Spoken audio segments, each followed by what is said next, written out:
Le desaniman a uno, no puede ser. Bueno, vamos a hablar de una bacteria que realmente hasta hace pocos meses se consideraba que prácticamente habíamos logrado, no erradicarlo, pero al menos habíamos logrado, gracias hija, logrado al menos controlarlo, ¿no? A nivel mundial. Pero lógicamente con las ideas que tienen unos y ideas que tienen otras, entonces simplemente algunos padres dejaron de vacunar, porque lógicamente ahora tenemos pues la base en internet, la gente un poquito más lee, pero lee a veces y entiende mal. No solamente sucede en el Perú, sino sucede en todas partes del mundo. Por lo tanto, como es libre la vacunación, simplemente algunos dicen no quiero vacunarlo. En Europa muchos no vacunan a sus hijos. Y eso es que es una política de salud obligatoria, igual, ¿no? Pero ¿cómo lo agarras al chiquito? A golpes, como acá, que también algunos tienen esas ideas. Igual por la vacuna de hepatitis, que también incluso ustedes tienen hasta cierto punto una obligación de vacunarse, ¿no? Pero ¿quién le dice al alumno, oiga, vacúnese así? No, no me pueden obligar, la ley nos protege. Entonces, ¿nos protege o no nos protege mal? Si así ha sucedido con la difteria y hoy, en estos últimos 3-4 meses ha habido nuevos brotes de difteria. Entonces, y desgraciadamente con muerte.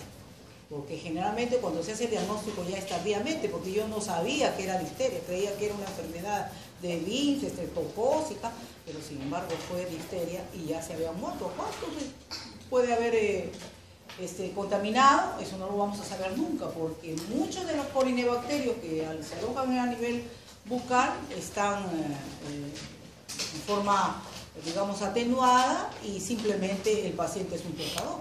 Hasta que alguien por ahí baja la inmunidad y te da la difteria.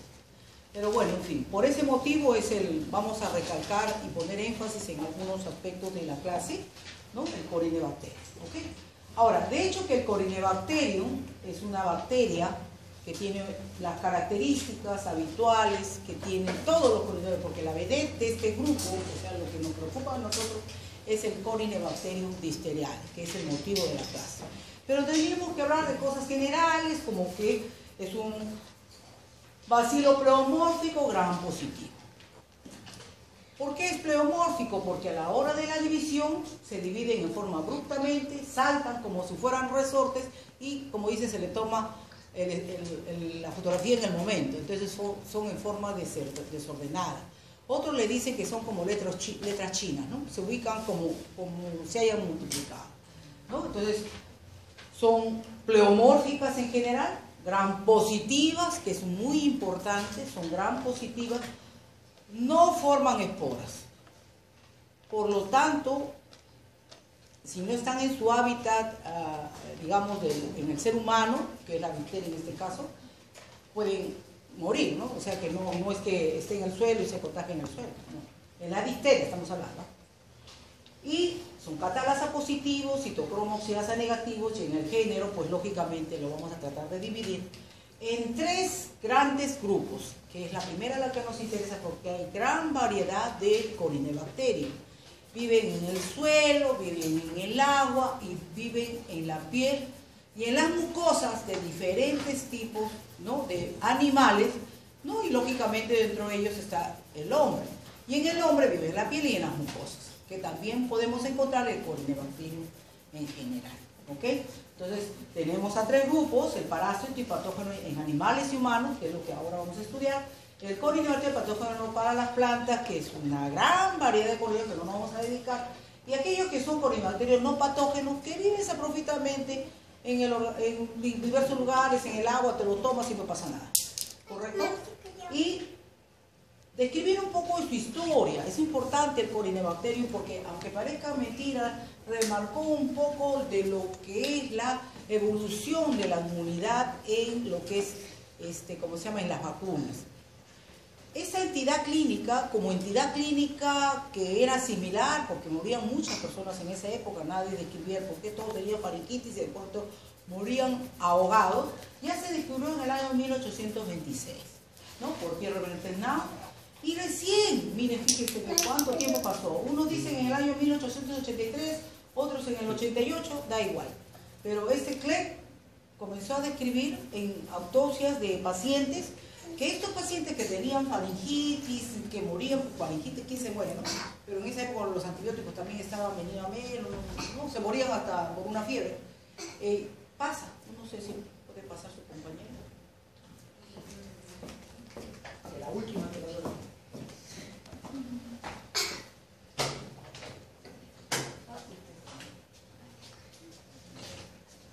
Entonces, ¿qué es lo que resulta? Que en estos pacientes se vio que en la autopsia, a la hora que le hicieron la descripción a nivel de la garganta, se dieron cuenta que en la garganta había una membrana dura y que difícilmente se despegaba de la garganta. Tanto así que los pacientes morían asfixiados. Entonces cubría laringe, faringe y hasta se metía hasta un poco más atrás, entonces lo taponeaba.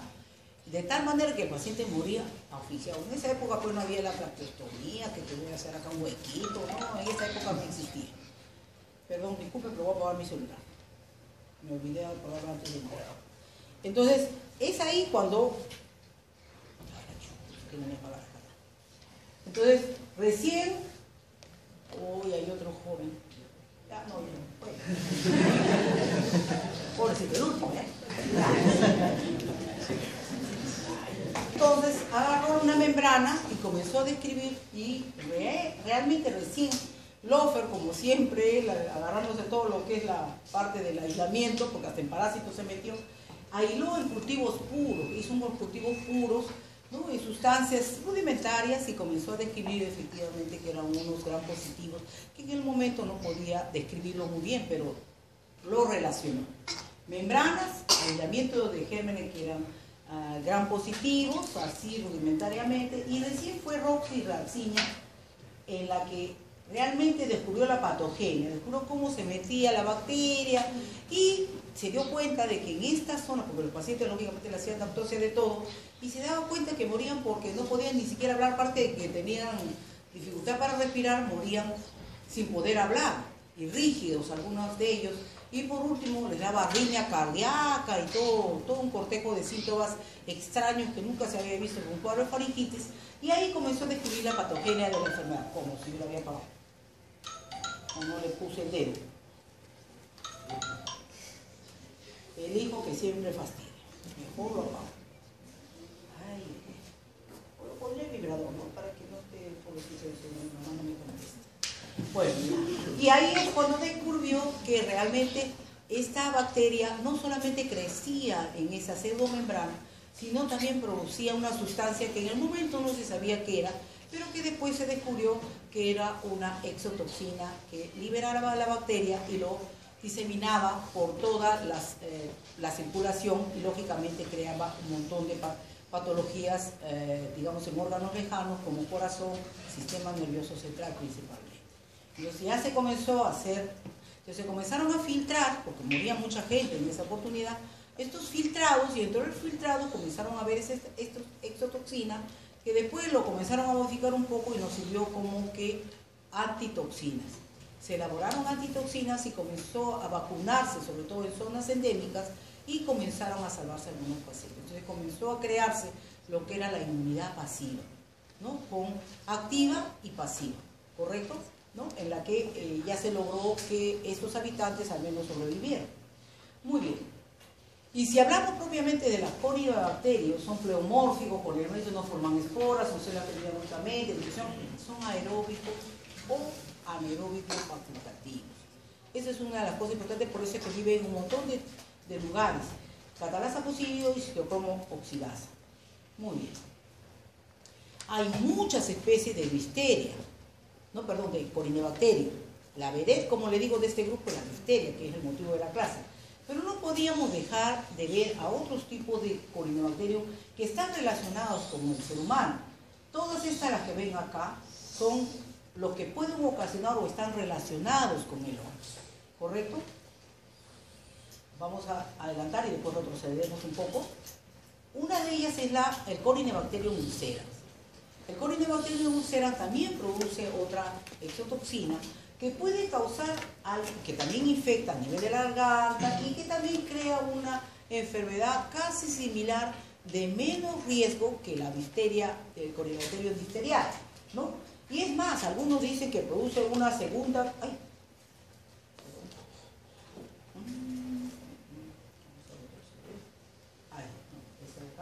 Una segunda exotoxina, que no es realmente una exotoxina, sino es una toxina, una sustancia tóxica de diferente forma, que incluso produce mialgia y adormecimiento de los miembros inferiores, que no es tan grave, pero también produce cierta alteración de la salud del paciente, ¿no? Y la otra, que es el Ammolyticum, que la diferencia, morfológicamente son parecidos, la diferencia de uno con otro es que esta no produce toxina, entonces hay que diferenciarla de la diftérica y la ulceras. Entonces nos retrocedemos a las otras, estas. ¿Cuáles son los que están más relacionados con nosotros? Por ejemplo, el Ammolyticum. Este Corynebacterium se ha descrito mucho, sobre todo los cardiólogos lo tienen muy presente, cuando hacen pacientes fiebre, sobre todo niños y jóvenes pequeños, y comienzan a tener la endocarditis bacteriana subaguda. Entonces le hacen el dosaje del Corynebacterium, lo cultivan y encuentran Corynebacterium. Corynebacterium sobre una serotipificación a hemolítico. Pero no podríamos dejar de hablar también de lo que es el Cerosis, que es el Corynebacterium que vive normalmente en el saco conjuntival y que también está relacionado con pacientes que tienen endocarditis subaguda también, o algunas veces glomerulonefritis también, ¿correcto? Parecido a lo que es la fiebre reumática. Y contarles otra cosa más, que por ejemplo el bovis, el ovis, el bovis, el equi, son también relacionados con pacientes que tienen, que lesionan las válvulas del corazón, mitral y aórtica, y lógicamente en pacientes que tienen valvulopatías protésicas es una de las principales causas de alteraciones y sobre todo rechazo a las válvulas. Entonces, por ahí anda el Corynebacterium. No siempre es la difteria la que nos está ocasionando problemas. Entonces, muy bien. ¿Cómo son estas Corynebacterias? Son rectos, ¿no?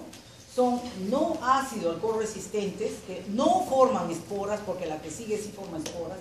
Son grandecitos, te miden 1.5 milímetros de largo por 0.51 de ancho. Imagínense ustedes, lo pueden ver a microscopio común. Coloración empalizada, y acá nosotros empleamos generalmente lo que ustedes ya vieron en el primer capítulo. ¿Se acuerdan la coloración de Albert, que era azul de metileno? Ahí está. Ese es el causante que nosotros hagamos Corynebacterium. Colorearlo con el azul de metileno o azul de toluidina o coloración de Albert, también lo denomino. ¿Y qué es lo que vamos a ver ahí? La presencia de unos gránulos metacromáticos en su interior. Estos gránulos metacromáticos, los que también le llaman, va a vencer que pregunta examen, son un acúmulo de polimetafosfatos polimerizados, que le dan una coloración en el interior de la célula de color verde azulada. Es por eso que a la hora que ustedes lo ven en el microscopio, realmente no logran ver, porque si lo coloran en un gran nada más, ven como un bacilo gran, punto. Pero sin embargo con el azul de toluidina lo van a ver de otra coloración diferente, una verde azulada, que no es otra cosa que los acúmulos de polifosfatos polimerizados, ¿ok? Característico, típico del Corynebacterium, ¿ok? Y esto le van a dar incluso esta coloración que tienen acá con azul de metileno, ¿no? Da un aspecto en rosarios, como si fueran palitos de golf, ¿no? Van a ver ustedes, sobre todo en cultivos, se ve bien bonito. Estos pacientes que tienen estos tipos de bacterias, no nos podemos dar el lujo en medicina de esperar los cultivos. Si nosotros estamos en una zona endémica y sospechamos que es una difteria, no hay vuelta que dar. Acá empieza el tratamiento sí o sí, sobre todo que es un paciente que, y vemos, porque a veces se logra ver, se baja con o el mismo torrino lo ve porque tiene que estar bien preparado ante la sospecha. En este caso, pues no se sospechaba, pero sin embargo se contaminó también el sanitario. Entonces, definitivamente hay que tenerle mucho cuidado porque es muy contagioso. Entonces, en estos casos ya se comienza todo, ¿no? Se da el tratamiento y se confirma después. ¿Correcto? Acá sí es validero eso. En otros casos no. En otros casos, como médico internista que soy, primero hacemos el diagnóstico. En medicina nos dicen no va a hacer daño. O sea, todo el mundo le mandan una cosa. No, siempre es bueno esperar. Siempre es bueno esperar. En este caso no, porque es la vida del paciente el que corre el peligro. Entonces después de eso ya le vamos a cultivar en medios selectivos, en medios altamente selectivos, que lo vamos a ir viendo conforme pase el tiempo. Uno de ellos es el cultivo óptimo en suero coagulado de lofer o suero coagulado de PAI, que también es bueno para el cultivo y sobre todo ver que favorezca su crecimiento como medio enriquecido. En cuanto a su morfología, tendríamos que hablar acerca de su pared, que es muy interesante, que tiene ureína, mesoalbuminélico, su arabinosa y galactosa, que son las responsables realmente de la reacción cruzada con otros tipos de bacterias. Y la envoltura externa, que está compuesto de ácidos micólicos, y es importante sobre todo para el aislamiento preliminar y sobre todo para la producción de toxinas. Cuando ya nosotros vemos en los cultivos que tenemos, sobre todo en el primero que se hace, porque después van a ver un esquema general de cómo se hace el cultivo de lo que es la difteria, lógicamente si sospechamos y vemos que son en el gran, ¿cómo se llama? Tipo letras chinas, y estamos considerando que es un paciente que tiene sintomatología de difteria, entonces inmediatamente lo cultivamos en medio del lofer. Este medio del lofer, lógicamente, al verlo, sobre todo acá en el crecimiento, nos va a dar unas colonias brillantes, blancas, ¿no? Medias rosadas, bonitas, todas bellas ellas. Son aeróbicos facultativos, son aeróbicos y anaeróbicos facultativos, ahí está al revés, solo cobrar el lofer. Y tenemos la secuencia, ¿no? Primero es el lofer y después es el agar de sangre para ver la hemólisis, y después lógicamente es el agar telurita, que al final es el que nos va a confirmar por la morfología los diferentes tipos de biotipos de Corynebacterium, en la que se encuentran la gravis y la mitis intermedios. Que todas, las dos primeras, la gravis y la mitis, ambas son hemolíticas, y las intermedias son de aspecto de huevo de rana y no producen hemólisis. Entonces, eso lo vamos a ver. Ahora, bueno, lógicamente en la práctica no vamos a poder describir eso, porque vamos a ver todo colonias negras, porque no vamos a utilizar Corynebacterium difteria ni locus, ¿no? Entonces, ¿qué es lo que se recomienda? El agar sangre en medio del suelo del lofer y en medio de telurita y potasio, básicamente. La resistencia, más que nada, son sensibles a la ebullición por 1 minuto o a 58 grados centígrados por 10 minutos. Mira qué sensible es. Que es la desinfección de rutina, pero sin embargo son resistentes a la luz, a la desecación y al congelamiento. Así que tener cuidado con eso. Y antigénicamente son heterogéneos, lógicamente son heterogéneos, ¿no? Porque las principales cepas del Corynebacterium tenemos la gravis y la mitis intermedia, pero todos van a tener la misma característica antigénica del antígeno K y el antígeno O.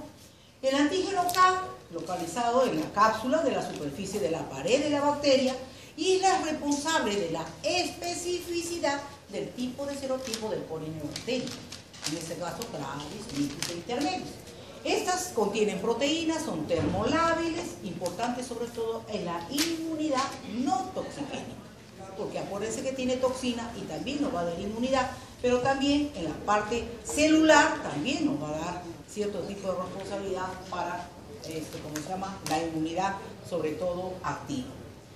Esto, agregado a el antígeno K, un factor glucolípido como el 6,6 diéster de trealona, da la invasividad y la virulencia del Corynebacterium.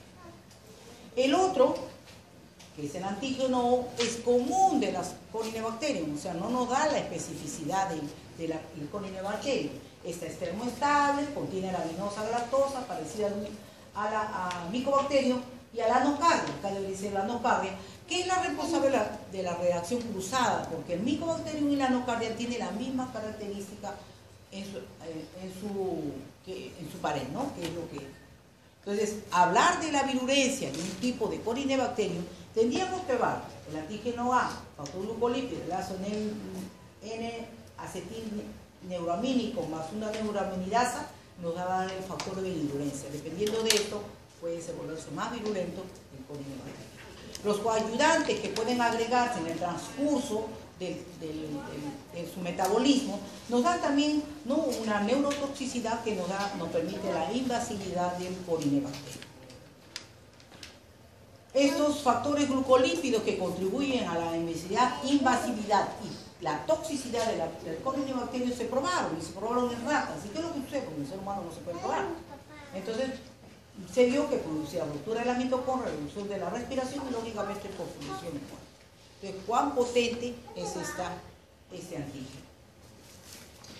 Pero, ahí viene el pero. Los Corynebacterium, todas las variedades, todos son bonitas. La única patógena en el hombre, como ya le dije, el Corynebacterium listeria. Y no cualquier Corynebacterium listeria. Son los Corynebacterium listeriae lisogénicos.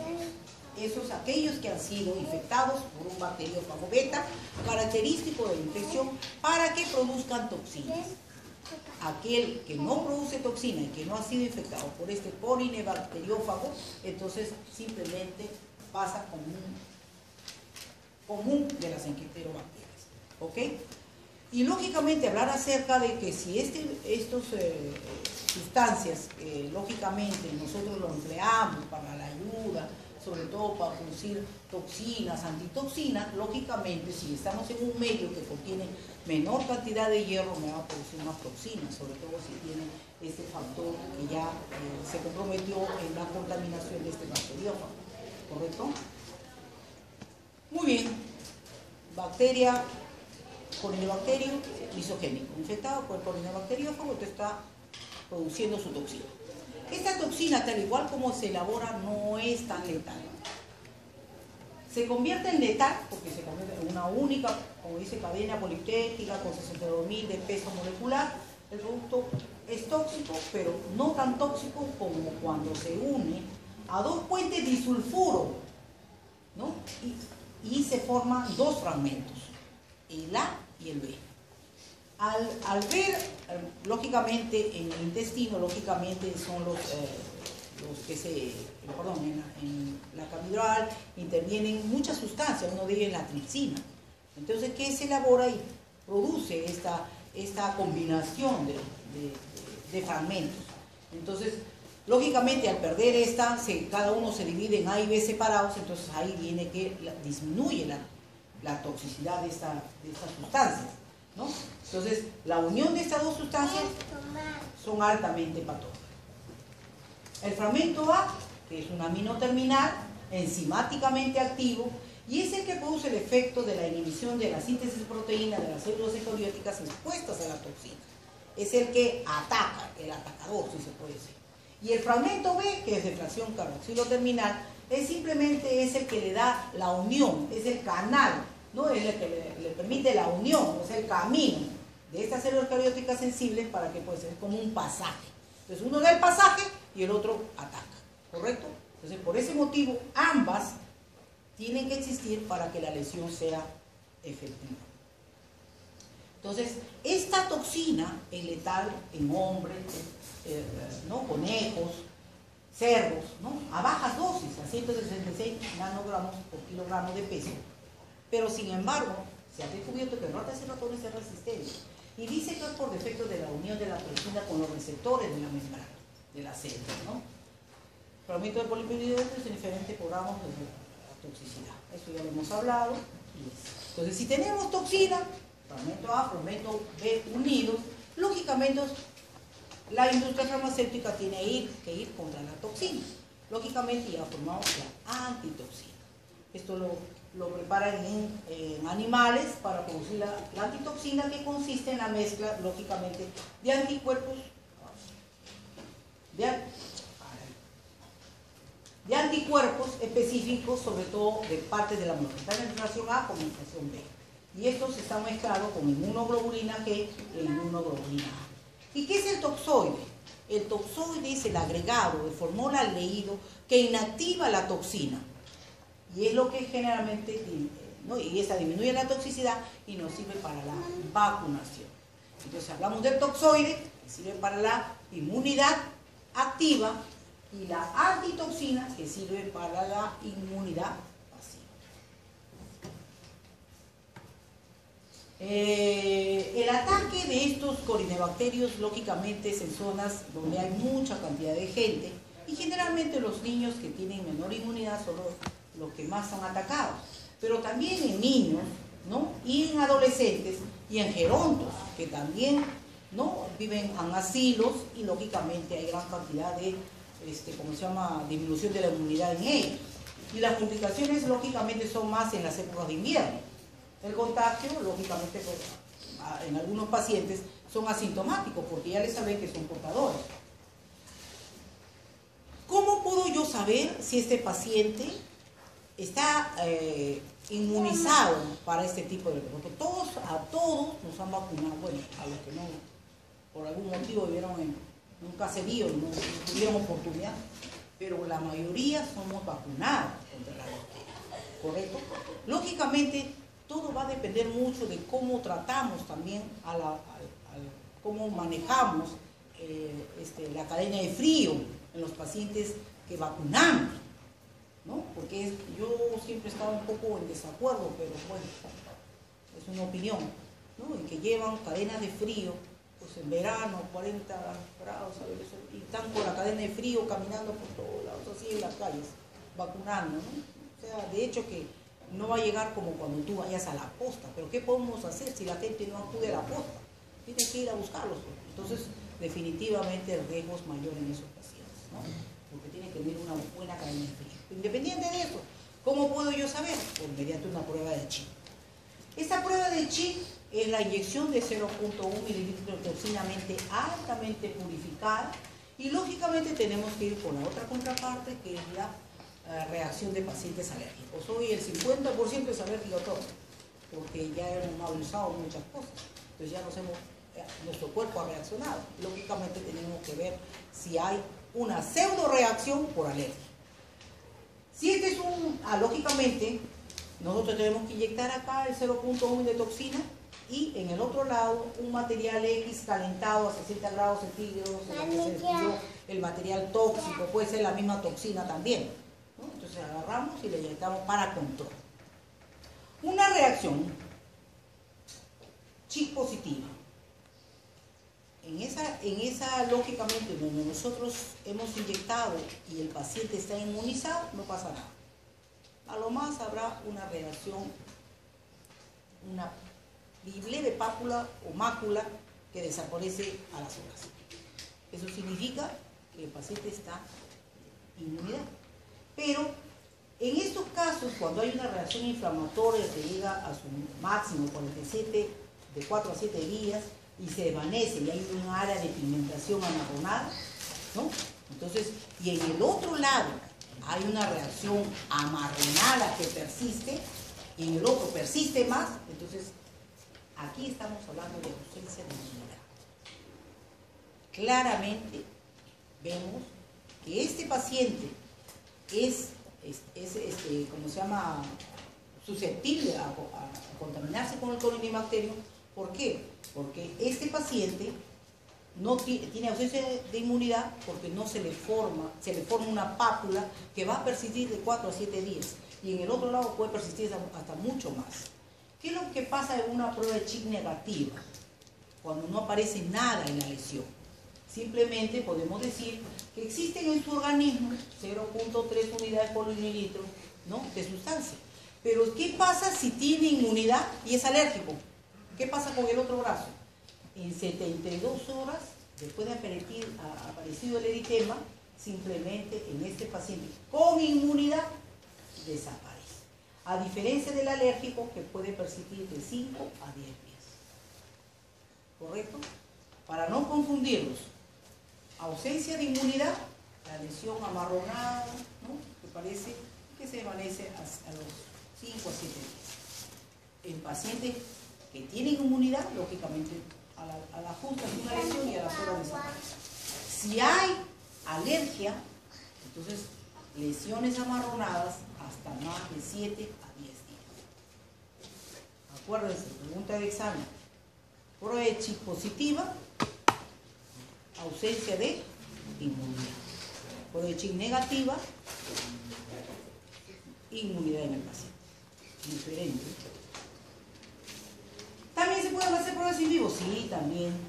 A un conejito lo pelan, ¿no?, y lógicamente le ponen el 0.2 de toxina, y si quieren conseguir un poco de toxinas también lo pueden hacer y las pruebas in vitro en la prueba de difusión de gel de ELI, que es unas pruebas en láminas grandes de agar en la que confrontan a la toxina contra la antitoxina y se va a formar las barras de equidistancia en la zona donde se ha encontrado el antígeno con el anticuerpo. También se hace, en el laboratorio no lo hacemos, pero en un tiempo sí se hicieron. El periodo de incubación de 1 a 4 días, se produce la elección bacteriana, existe primero un exudado fibrinógeno como cualquier faringitis, pero posteriormente se forma esta pseudomembrana. La pseudomembrana está compuesta por fibrinas, células epiteliales, necróticas, ¿no? Linfocitos, polimorfos nucleares, hematitas. A la hora que quieren sacarlo simplemente no se puede. Es muy difícil, sangran mucho, lesionan todo el tejido, ¿no? Y los síntomas ya acá, cuando están con la pseudomembrana, ya tienen fiebre, escalofrío, malestar general, dolor de garganta, y lógicamente no va a quedarse atrás los ganglios. Los ganglios van a ser unos ganglios con impacto grandes, de tal manera que pueden ser tan grandes que dice que la cabeza se junta con el cuello, y ya el famoso, ¿cómo se llama? Cuello de toro que le llaman, ¿no? El toro no tienen así todo junto la cabeza con el cuerpo, ya. Algo parecido, ¿no? Pues están así, carones. Las complicaciones en zonas tropicales con mayor frecuencia, ¿qué es lo que se ve? Puede incluso encontrarse por si acaso Corynebacterium diphtheriae no solamente en la garganta, también puede haber en la piel, puede haber en los tejidos internos, en el intestino, en el pulmón, en un montón de lugares, sobre todo si el paciente, entonces acá lo estamos viendo. Y las lesiones pueden ocasionar, generalmente en la piel y en el corazón, complicaciones hasta el 50% es degeneración grasa, miocarditis en la segunda semana, sobre todo el 20%, y disfunción cardíaca que va con arritmias cardíacas, fibrilación auricular, taquicardia supraventricular, que se describen y lógicamente muerte del paciente si no se le detecta a tiempo. Y en el sistema nervioso central, pares craneales, parálisis del paladar, alteración de la deglución, regurgitación por la nariz, el paciente no puede comer. Y a la tercera y quinta semana, los nervios periféricos, que hay debilidad y parálisis. Entonces, toda una complicación por culpa de la toxina. El diagnóstico, le vuelvo a repetir, es básicamente clínico. Si ustedes sospechan una difteria, tienen que darle tratamiento. Y el tratamiento, lógicamente, lógicamente tienen que hacer el diagnóstico diferencial con la faringitis común. A todo el mundo, difteria, la doctora Caballero me dijo difteria, luego no, tampoco. Pero casi se tratan por lo mismo. O sea que ahí va la cosa. Pero, lógicamente, si sospecho ¿cómo se llama?, de difteria, entonces mejor llamo al entendido, al laboratorista. Ya él sabrá, ya, es por alguna difteria, se me va a rotarse a poner máscara, no sé qué, para tomarle aunque sea un hisopado, para detectar, porque así detectamos las enfermedades. Si no mueren 3, 4, 5, 10, 20, y recién ahí viene el sanitario, hacer el estudio. En el Perú sucede mucho eso. Entonces, pero se avisa al personal, lógicamente se hacen los cultivos, el telurito, medio de lofe, lavar sangre, que ahorita vamos a ver, ¿no? Luego cobre y vemos si son hemolíticos o no hemolíticos. ¿Okay? Y hacemos el esquema. Está muy chiquito, pero igual. Si nosotros sospechamos que es un paciente, que tiene, sí, me pasé bastante, ¿no? Si es un paciente que tiene sospecha de Corynebacterium, inmediatamente le hacemos un GRAM y un azul de metileno inmediatamente. Eso lo hace el laboratorista, usted no lo haga. Si vemos que efectivamente es un bacilo fusiforme, espiroquetas, diagnóstico tentativo de angina de Lindsay. No tengo nada que hacer ahí. Pero si en este azul de metileno yo veo que azul de metileno, acuérdense, son gránulos metacromáticos, polifosfato polimerizado, por lo tanto azul medio ¿cómo se llama?, verdoso, están dispuestos como si fueran disteroides, como si fueran letras chinas. Caray, este sí parece con un disteroide por ahí. Inmediatamente, tentativa de Corynebacterium y hago la alerta. Voy, lo cultivo con más sangre, lo incubo a 37 grados centígrados por 24 horas, observo lógicamente después, son beta hemolíticos. Caray, puede ser, pero también puede ser el estreptococo beta hemolítico. Entonces también, el estreptococo beta hemolítico, Corynebacterium y otras especies parecidas. Entonces me voy al gran positivo, ¿no? Si es gran positivo, son medios pleomórficos, van con bacterias. Si estos bacilos son cocos, racimos, ¿no? Estreptococos, van con, y ahí queda. Pero si es acá, lo colocamos en azul de metileno y vemos las típicas, ¿no? ¿Cómo se llama? Polifosfato polimerizado y lo cultivamos. Y nos vamos al ófer. El ófer es un medio enriquecido que favorece el crecimiento de la bacteria. Entonces, si hay el crecimiento de la bacteria, será positivo, ¿no? Negativo, lesiones esteroide, le hago un gran, sigue la bacteria y enseguida voy al medio selectivo, que es el medio de cisteína, telonito, que es el que vamos a ver. Para hablar un poquito acerca del medio del ófer, que es como un medio enriquecido, ¿no? Que le ayuda a favorecer el crecimiento de las bacterias, ¿no? Es un medio que se utiliza muy rápidamente. Siga nomás. Contiene suero bovino, ¿no? Y cultivo en fusión de glucosa, que le gusta mucho, y ahí está el famoso huevo, que lo utiliza, los huevos enteros, que lo utilizan mucho aquí, sobre todo para favorecer el crecimiento de la bacteria. Y cultivo del ófer. Agar de tislade. El agar de tislade ya tiene el agar de telurita de potasio. Esta agar de telurita de potasio nos hace la diferenciación entre las bacterias, sobre todo la serotipificación de las bacterias. Esta serotipificación es un medio selectivo en la que cuando se cultivan y se ven sobre todo a los marrones alrededor de la colonia, podemos estar en sospecha de Corynebacterium listeria. Y lógicamente tenemos que hacer, acuérdense que siempre está detrás nuestro, otro tipo que es el Corynebacterium ulceram, que hay que hacer la diferenciación entre ellas, y lógicamente esto de todas maneras tiene que ir a otro medio de cultivo, que es el agar, sangre, cisteína, telurito.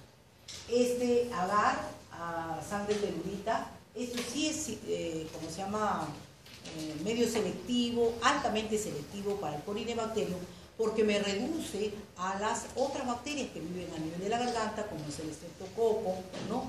Algunas neiserias que también viven allí, otras espiroquetas, me reduce el crecimiento y lógicamente me va a dar la típica y característica de los tres serotipos importantes: el mitis, el gravis, el mitis y el intermedius. El gravis, que son las colonias grandes, radiadas, planas, grandes, ¿no? Media plomizas, y la mitis, que es más pequeña, un poco sobrelevadas, y estas sobrelevadas forman como si fueran unos sombreros chinos, ¿no? Y la, como se llama, intermedias, que es mucho más pequeñito, que tiene, digamos, un poco opaco alrededor y parecen como si fueran huevos de rana, chiquititos. Muy bien, ya. Conseguí mi Corynebacterium, pero quiero hacer la tercera tipificación. De repente me he confundido. Entonces comienzo a hacer si hay hemólisis, si tiene catalasas, todas las reacciones bioquímicas que están viendo ustedes. Eso ya para un estudio epidemiológico. ¿Ok? Muy bien, ya hice el diagnóstico, es una Corynebacterium listeriae, produce toxina, entonces yo inmediatamente no lo pienso más.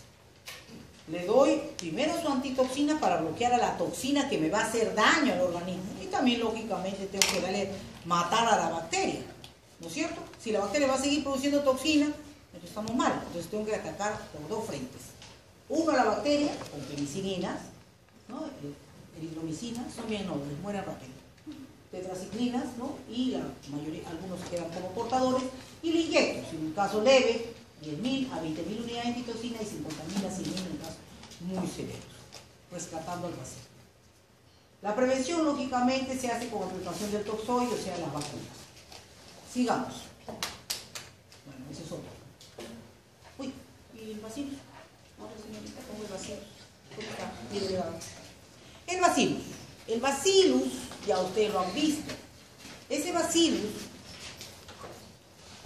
son gram positivos, son bastones gram positivos, y ahora sí comenzamos con los esporulados.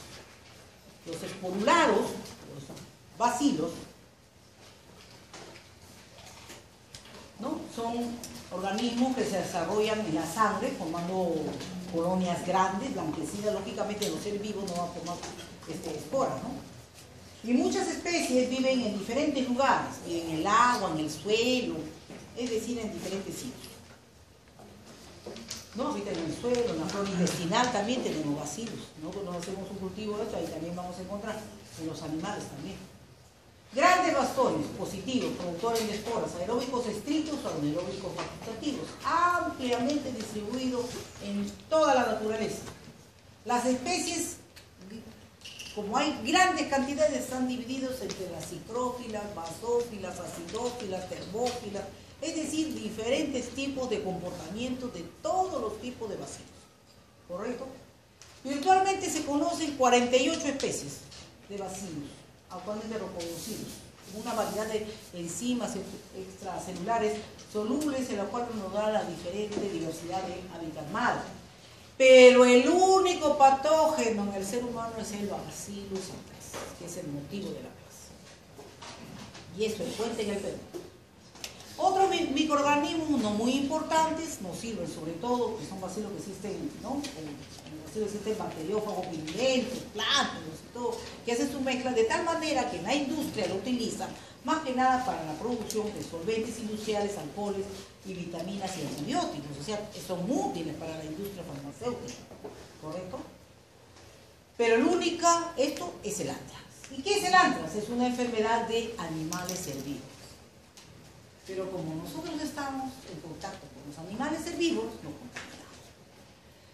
Particularmente, ¿dónde se encuentran? En las ovejas, en los vacunos y en menor grado en los caballos, cerdos y cabras. ¿Correcto? Es causado por el Bacillus anthracis. Y estos Bacillus anthracis son bacilos gram positivos aeróbicos con espora, que fue aislado también Robert Koch en el año 1875. No hablamos mucho de su historia porque no es muy relevante. ¿Cómo adquiere enfermedad? Accidentalmente lo ocurre el hombre. Sobre todo en los agricultores, ¿no? Los que viven en nuestra provincia, donde no hay control sanitario, por más que digan que el control es mentira. Uno va a la sierra y encuentra ahí las cabritas, los cabros, lo matan ahí y no pasa nada, ¿no? Entonces, estos se infectan y lógicamente mueren, se dan cuenta cuando mueren gran cantidad de sus reses, si no, no se dan cuenta, ¿no? Y estas, incluso, como no solamente la vaca se come la carne, los pelos, el cuero, ¿no? El cachito, todo se come, se industrializa para peines, para un montón de cosas. Y ahí es cuando la industria también contamina, lógicamente, a las ciudades, ¿correcto? Produciendo entonces esto, neumonías y rara vez por ingestión también puedo contaminar. Son bastones rectos 5 a 10, de 1 a 3 milímetros, el frote de sangre tejido habitualmente se encuentran, ¿no? O solos o en pares. Sus extremos aparentemente son cuadrados, ustedes lo van a ver, con ángulos no agudos, son poco agudos, pero son más cuadrados, ustedes lo van a ver, ¿no? Y forman, incluso están en cadenas, como si fueran cadenas de estreptococos, pero de bacilo. Y en el centro a veces forman una zona oval, ¿no? Que muchas de las veces está con él, cuando salen recién con esporas. Esta bacteria tiene la peculiaridad de no hacer nada. No es móvil, no hidroliza la gelatina, no produce hemólisis y varias cosas. Entonces, por eso tiene una característica especial. Estos bacilos también están encapsulados durante su crecimiento, pero pueden demostrarse la cápsula en vivo cuando tienen o son cultivados en medios con bicarbonato en presencia de 5% de CO2. Entonces ahí podemos aislar un poco su cápsula. Y las esporas se forman en los cultivos, en el suelo y en los tejidos y exudados de animales muertos, pero no en la sangre ni en tejidos de animales vivos, porque acuérdense que una espora es para supervivencia.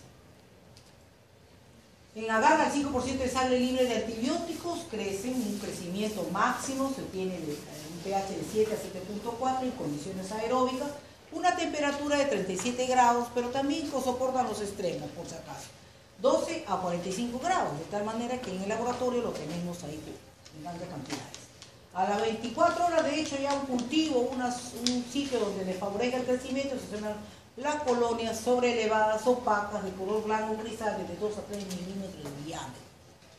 Ustedes todos los han visto, a las colonias de Bacillus subtilis, son grandes, parecidos al de la estafilococa, grandes, opacas, sobreelevadas, bien bonitas son. La colonia de consistencia membradosa no se, generalmente lo vemos ya en cultivos viejos, por si acaso. No se produce hemólisis, se ha descrito en medio selectivo de PLES, que no lo tenemos en el servicio, y evita los contaminantes comunes, ¿no? Microorganismos enteros, fumadores de esporas, como el Bacillus cereus. El Bacillus cereus es un Bacillus también saprofito, que es parecido a los sutilis. En cuanto a lo que es el diagnóstico, en cuanto a la lámina, es difícil ver si esto es cereus, si esto es sutilis, si esto es anthracis. Ahí no podemos ver. Las cepas virulentas de lo que es el Bacillus anthracis se producen en colonias rugosas cuando crecen en ausente CO2 y colonias mucoides cuando crecen con bicarbonato de sodio en una atmósfera al 5% del CO2. ¿Hay diferencia entre el Bacillus anthracis virulento y el avirulento de Bacillus sutilis? ¿De cereus? Sí. Hay bastante diferencia. La reacción de sarta de perlas, muy característico del anthrax, sobre todo cuando a las 6 horas de haber incubado el Bacillus anthracis, ¿no? En una superficie de un medio sólido que contiene penicilina, ¿no? En estas cantidades, las células se hacen grandes, esféricas, y se forma una sartita bien bonita de perlas, como si fueran perlitas, grandes, mucoides, ¿no? Y se forman cuando están en contenido de penicilina. Y otra diferencia entre Bacillus anthracis y cereus se basa en la susceptibilidad del, sobre todo, el bacteriófago variante fagogal. La muerte ocurre ya. Muy bien. Lo que habíamos hablado, el anthracis, cereus o sutilis. Este hace nada y este hace todo. Hemólisis, movilidad, hidrólisis de la quina, fermentación de citina, desarrollo de medio de PLES, todo negativo. En cambio el otro, todos los demás, todos son positivos. Y eso es lo que hemos visto nosotros en la práctica.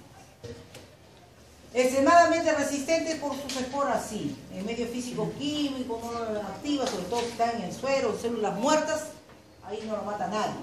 Las esporas solamente son inactivadas a 120 grados centígrados por 15 minutos. Pero ¿quién hierve su esto, salvo que sea un caldo? ¿No? En la parrilladita se come uno crudo, con sangrecita. Entonces ahí es cuando uno se contamina. Existen 3 antígenos. El antígeno,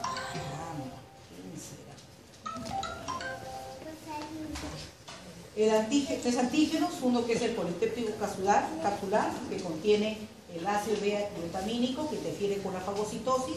El otro antígeno, que es el antígeno somático, que es el polifosfato, acetilglucosamina y D-galactosa, que es la que produce la reacción cruzada con la sustancia del grupo A de la sangre humana, o también con el neumococo, que también nos anda persiguiendo y pisando los talones, que es el neumococo tipo 14, que es muy común. Y el otro, que es una toxina proteica compleja que consiste en 3 componentes. Uno, el antígeno protector, el factor letal y el factor de edema, que solo las cepas anthracis que producen esta cápsula y toxina son altamente virulentas. ¿Correcto? Se infecta por 3 vías. El sujeto está frente a un animal contaminado, lógicamente se corta o se golpea o qué sé yo. Entonces inmediatamente en la zona donde se ha contaminado va a formarse primero una mácula, después una pápula, después la pápula vesícula, después una úlcera y después una necrosis. En el interior se va a formar una sustancia verde negruzca, en la que vamos a encontrar grandes cantidades de bacilos. A ese tipo de lesión se llama pústula maligna. Pústula maligna. Esto puede ocurrir en todas las zonas que he tenido la lesión, pero también puede contaminarse por inhalación, por reto pulmonar. Y cuando se trata de eso, esto se ingresa al organismo, se ingresó por espora, inmediatamente se desarrolla, se congestiona todo el pulmón y puede producir el colapso y la muerte en el paciente por disnea, necrosis, hemorragia y muerte. Y la ingestión de la carne infectada también, ¿no? Por la toxemia que puede producir, porque lo mismo que sucede acá sucede en todo el intestino.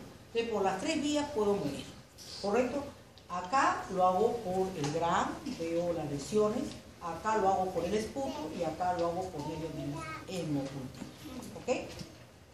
Muchas gracias.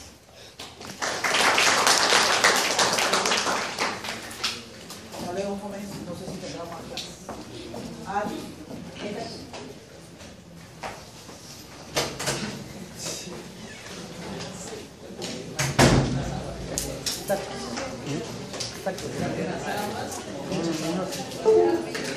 Cansado,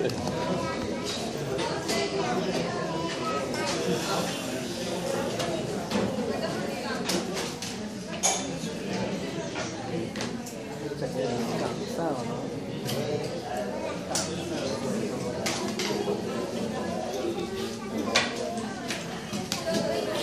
Y ahora nuestra práctica, ¿cómo va a ser? Nuestra práctica, ¿cómo va a ser? Ya fue práctica.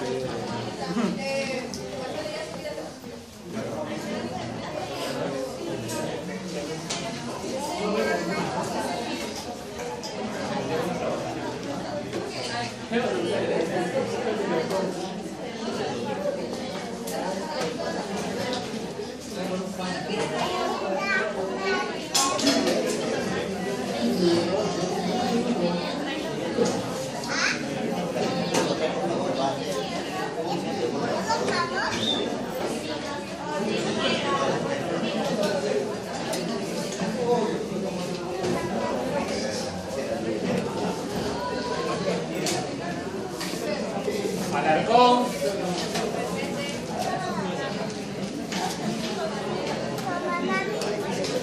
Ayauca.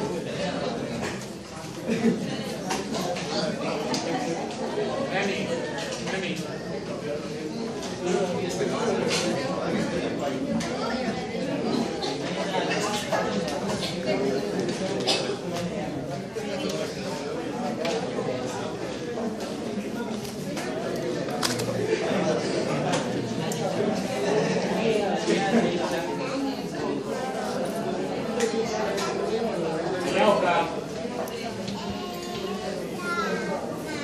Andrés Puma.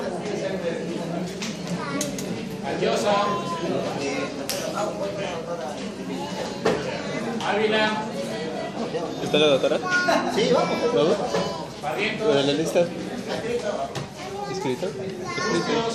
¿Escribió Pedro? ¿Escribió la doctora? Cárdenas. ¿Qué dijo? Caguamaca. Choque. Coronado.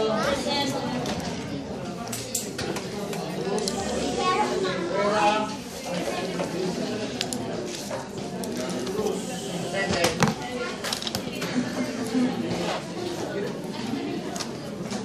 Espinosa. Oh, sí.